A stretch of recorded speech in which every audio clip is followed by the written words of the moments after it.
more powering ahead. Tonight on the program, we focus on KenGen's plan to turn Kenya into a geothermal hub of the world. Good evening. This is the Trading Bell. Later on, I'll be talking to Samuel Gishohi. He's the Business Development Manager at Nairobi Securities. And of course, we'll be focusing on how the market has performed in the last 1 week. But for now, we have a one-on-one with engineer Albert Mugo, Managing Director, Kenya Energy Generating Company. All right. Thank you very much indeed for joining us, engineer. Thank you. Very good. So, I mean, we are going through a very tough phase of a debilitating drought, and we have heard it from the government that this is likely to edge up the cost of electricity, bearing in mind that our dams, the water levels have gone quite low. What is your reaction to that? Well, O'Brien, the water levels is a reality because everyone knows that it's been dry. We've been going through drought. And we are happy that despite the low water levels, we have other sources of electricity that will ensure that there's no power rationing. So currently we have geothermal, which is providing the biggest part of our generation. As a matter of fact, it's at about 47-48%. And then, of course, we have the hydros, which are able to supplement that. And then there are also the diesel plant that are able to give the balance to the tune of about 13-14%. Yes. I mean, as a country, should we be talking about, raising the cost of energy in a country where we have a surplus? It's not really raising the cost of energy, because I think it's fair to appreciate that the environmental conditions that come about outside the control of the players do affect the way business is done. For example, when the rains are very good, we generate a lot from the hydros. And in fact, the fuel cost charge that you find on the electricity bill comes very low. On the other hand, like now when the drought is biting us and you have to raise a little more generation from the diesel, you might see some increase in the thermals. And I think that's what the Cabinet Secretary explained some 2 weeks ago when we visited the dams, that that fuel charge could go up a bit to ensure that there's no rationing, but that everybody's getting electricity. Yes. And we know for sure that if we raise the fuel charge, it is going to have an impact on the total cost of electricity in this country. Still, while at it, we know for sure as a country we have immense potential of geothermal. We have immense potential of solar, of wind in this country. How comes we still rely so heavily on hydropower? Okay, first of all, the fact is that hydropower currently is the cheapest source of energy in Kenya.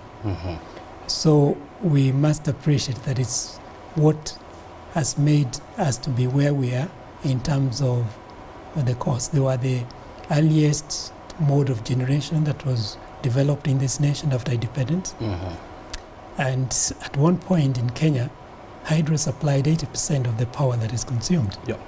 But over time, because of exactly what you've raised, over reliance on hydro, we've been able to add some other sources of generation, such as geothermal, so that now geothermal dominates at the 47-48% that I've mentioned. So yes, there's been tremendous efforts in moving us away from being completely dependent on hydro. But as I said before, remember, hydro is very, very good and cheap. And because the rains do come, only that occasionally we have some drought.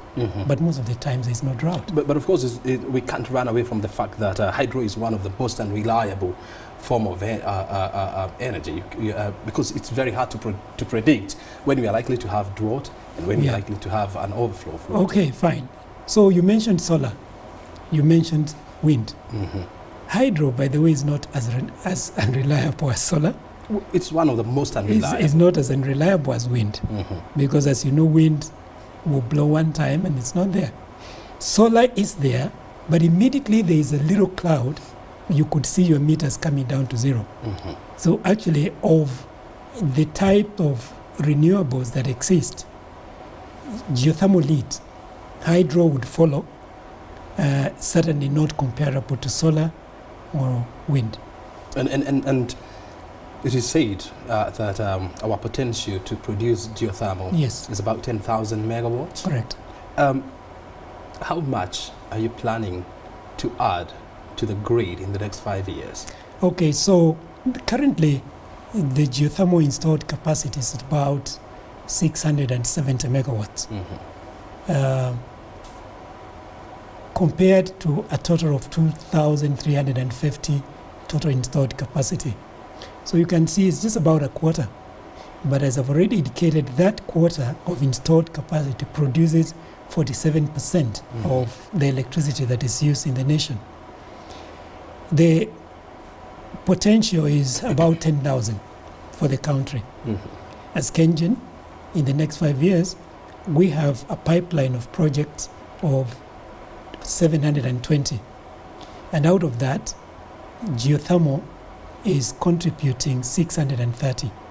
So you can see it's like we are going to more than double the capacity that we have today Mhm. in the next 5 years. Mhm. Yes. And are you demotivated by the fact that, the uptake of generated power in this country has gotten to a point whereby it is becoming too slow and thus, acting as a demotivator to power generators? Okay. Power generation is actually a long-term investment. Mm. It's not something that you invest and expect that in the next 2-3 years you're getting a return. It's long-term. Our PPAs, power purchase agreements, run for 25 years. So when we invest in power, we know that even though for the first 1 or 2 years the demand may not be that good, Mhm. it's just a matter of time before the demand picks up. So we are not demotivated by that at all, because we know that as the economy picks up and continues to grow, Mhm. even the capacity that now may seem like is a bit of excess will actually not be there. How much idle power do you have?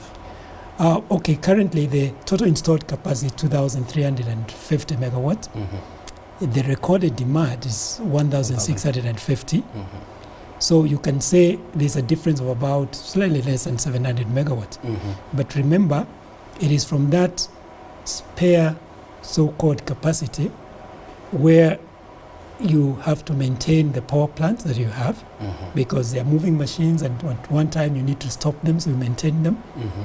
Another time you may have an emergency shutdown on one of them because it's developed a fault. Mhm. So that spare capacity or reserve capacity caters for that. So it's not really too much, considering that you need it for reasons such as what I've said, and also the fact that in the case of hydro, when you have a drought and the capacity reduces a bit, then you call on that capacity so that you can meet the demand. Mhm. Yes. And there was a time when GDC and KenGen, they were very aggressive in the exploration, but this has plateaued. What has happened? Okay, maybe I need to correct you there. We are still very aggressive in terms of exploiting the geothermal. Just to give you an example, in the last 3 or so years, we have drilled over 110 geothermal wells as KenGen. 110. 110. Mhm. That is giving us a capacity of close to 500 megawatts. Mhm. And that is what is going to help us to develop the 630 megawatts that I said we are installing in the next 5 years. Mhm. So we have not slowed down at all. Mhm. It's just that maybe, people have not known about it, but we are definitely exploiting geothermal as much as we can. Mhm. In fact, we have got rigs at Obrien. I'm aware that GDC are also doing the work that they're doing in Menegai. Mhm. And just today, when I was at the Ministry of Energy, I was talking to the managing director of GDC, and he said they're starting some work in Baringo for drilling more wells. So the work has not really slowed down, yeah, but it's continuing in earnest. I mean, we can leave that question at that point in the interest of time, but I still want to find out. Sometimes back, KenGen had hinted at a possibility of exporting power. Yes. Are you still interested in doing so? Yeah. So currently, the only off-taker of the power that we produce is Kenya Power Lighting Company. So our power purchase agreements are with Kenya Power Lighting Company, and I'm aware, for example, that Kenya Power Lighting Company has signed a power purchase agreement with Rwanda for 30 megawatts, of electricity. So clearly that is there. Now, what we are waiting for as KenGen is a point where perhaps when the law or the energy bill allows for us to be able to sell to other consumers, and the networks are also in place, because to export power you need the transmission lines. Currently we're only connected to Uganda with a very old line that KenGen, when it was called Kenya Power Company, constructed in the 50s. No. But more transmission lines are being connected, and as we connect Uganda, Rwanda, Tanzania, Ethiopia, yeah, the possibility of exporting power, we are still considering it as KenGen. Yes. And if, for example, the energy bill was to be passed or fast-tracked in Parliament, yes, and let's say that we have it by the second quarter of this year, are we ready to do so? And how much will it cost for KenGen to start there? Yeah, so as I mentioned, it would be still difficult to export the power because you need the infrastructure, and that is the transmission line. So, for example, KETRACO now are in the process of negotiating Tanzania for an interconnector, a power interconnector to connect Kenya and Tanzania, because you're not connected to Tanzania. The Ethiopia line is yet to be completed. So you need that infrastructure to be put in for place. Trading across the nations to happen. Good. Yes. Thank you very much, Engineer, for joining us here on the Trading Bell. Okay, thank you very much. Albert Mugo, Engineer, is the Managing Director and CEO of KenGen, joining us here to help us understand their business. You're watching the Trading Bell. We'll be back shortly.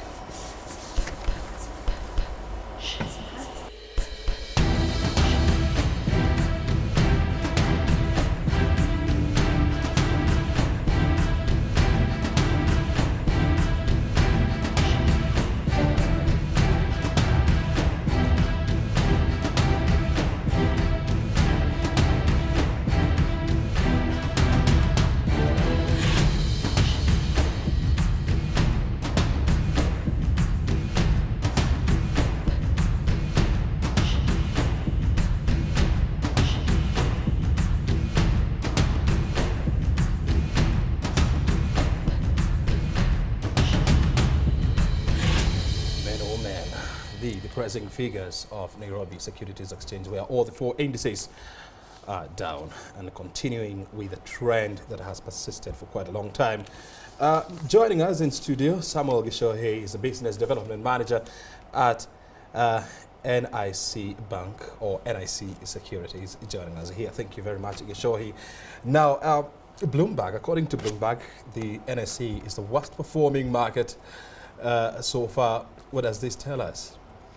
For me, a positive signal, because usually when the news is bad, in markets we say, buy the rumor, sell the news. And the news is telling us that the market is at a bottom or near bottom. So that means there's opportunity to buy into the market. So for me, I think this is a signal. Usually when that sort of information comes out, is the opposite. People tend to want to get interested in markets when they hear the good news, that this is the best performing market, returns are very high. But then that will normally be a signal that the market is overbought, meaning that prices stocks are overpriced, meaning you're getting into the market at a high, and yet the idea is to buy low, sell high. And one of the signals that we need to be looking at is when a market is going into a bear, then it means that the slide is actually significant on a day-to-day, month-on-month basis. But right now, we are at a trough, because all we are seeing is a 1% decline, 0.5% decline. Yep. So now you are starting to see like we are at the bottom of the wave, and so most chances are we are at the bottom, and the most likely way is up. So from what you're saying is we have hit the rock bottom. The only other place we can go is high. Well, it's not science, really. It's possible to go a little lower, but it's not moving as fast as when you're getting into a bear. So that means that you can feel we're almost at a bottom. You see, I think you've had that a drought is usually at its worst when it's about to be over. So Absolutely. Now, tell me this. We are about to get into the into the mode of financial reporting by listed companies, and we know for sure that starting tomorrow we have EABL. As we enter into this period in February, are we expected to see the market somehow gaining some traction? actually, that's a very good point. December, January, people are going on holiday. There's all those expenses that come with it. So there'll be sell-offs. So that will push the market even lower. Fund managers and most of those other big investment funds will be off market, meaning that volumes will be very low. And we're seeing volumes of 250 million, which for a market which sometimes does $1 billion or and above is very low. Now January, school fees coming back, on board. Fund managers are just coming back to the market, so still very quiet. Now February, we'll see the banks start to announce their figures. The results. And we do expect that since the interest rate capping only happened towards the end of last year, they will still have some handsome profits to show. And so we will start now to get some excitement from that. And usually in February, March, we could see a bit of a rally coming in. Yes. And of course, we know that we are yet to get the full details of the impact of the interest rate capping law. But which sectors of the market do you expect to perform better? Well, I think in these times you'll notice that the more defensive companies, those which have strong market share, the likes of breweries, the likes of BAT, the likes of Bamburi Cement, the bigger banks, the KCBs and the equities will tend to be more stable in a period of difficulty. Especially when there's a slowdown on the corporate side of things. So we will see those ones tend to hold their ground, and they will usually be the first to start picking up before the ones that have lost most of the value start now, showing the growth. Yes. Now, finally, if you were to advise somebody to go to a certain counter, which counters would you advise a discerning investor? Well, I would look at the fundamentals, because there are those companies which are very speculative. They're in an industry which is also very, very volatile, and they don't have very strong fundamentals in terms of assets and their market share and their products. So I would look at those companies that they have a defensive plus a growth element. So some of the local banks which are going into these new electronic, banking business, like online banking and, things linking with M-Pesa and all that. That is actually quite nice.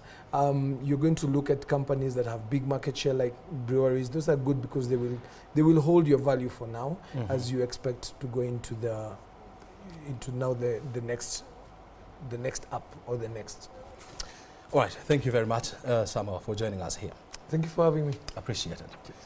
Well, Samuel Geshohe is the Business Development Manager at NIC Securities, joining us here to help us understand where the market is headed and, of course, how the market has behaved in the last 1 week. You're watching the Trading Bell.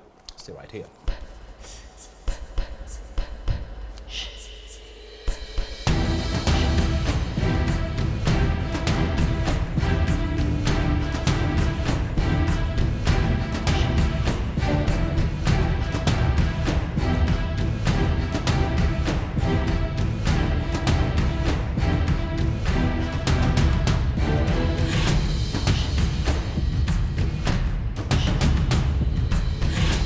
What products are usually traded at the NSE?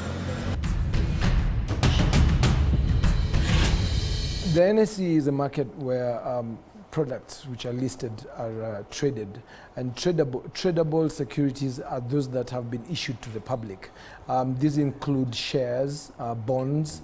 Bonds fall into two categories: corporate bonds, which are companies which have issued debt to the public, and also government bonds.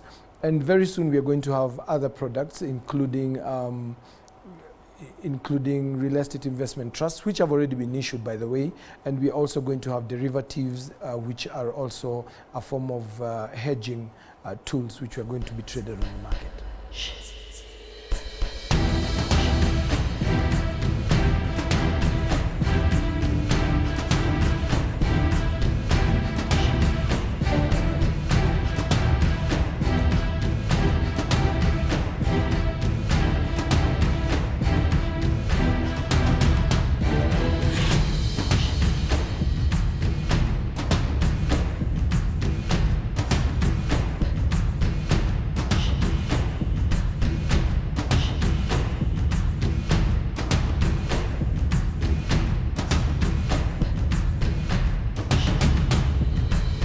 The exchange history fact, it's a wrap for Trading Bell, coming to you from the trading floor of Nairobi Securities Exchange. Always remember you can get in touch with us.